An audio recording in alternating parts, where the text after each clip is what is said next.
I never ever wanted my parents to dictate to me the kind of man I should marry. All my life, they've been deciding everything for me. What to wear, who to talk to, what school to attend, and even the friends I should keep. But I'm a grown woman now. I'm old enough to make my own decisions, especially when it comes to something as personal as love. My parents, especially my father, had always wanted me to marry the son of his best friend, a rich, well-established man from a respected family.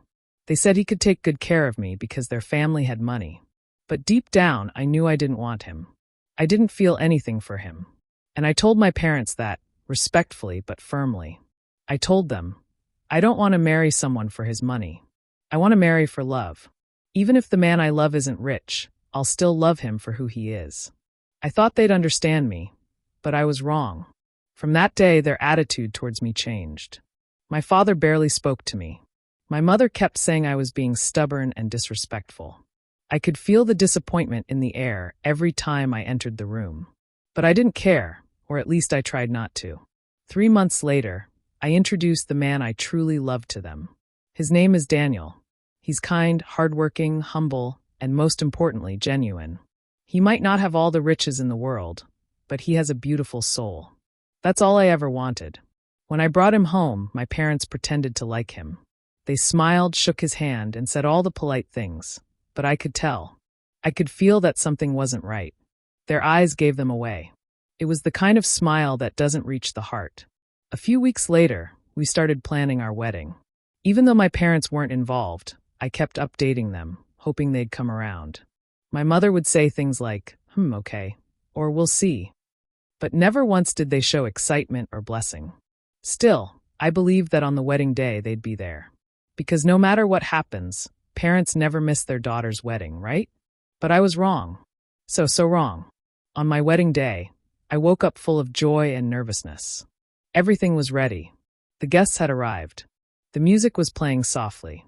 I kept looking around, waiting for that one familiar face, my mother's. Then my father's. But they never came. I called. No answer. My aunt tried reaching them too, nothing. The ceremony started, and I stood there in my white gown, smiling for the pictures, but inside, my heart was breaking into pieces. When the pastor said, "Who gives this woman to be married to this man?" there was silence. Just silence. No one stepped forward. I forced a smile, but my eyes couldn't lie.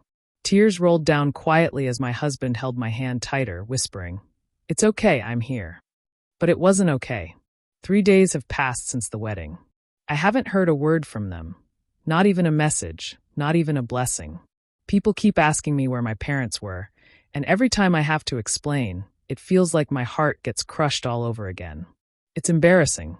It's painful. It's something no daughter should ever experience. Now, I don't know what to do. Part of me feels like I should just move on and focus on my new family, my husband, my home, and my happiness.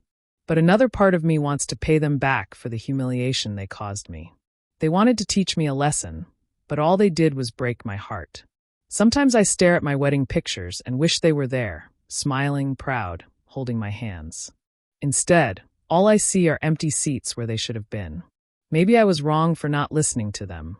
Or maybe they were wrong for punishing me for following my heart. I don't even know anymore.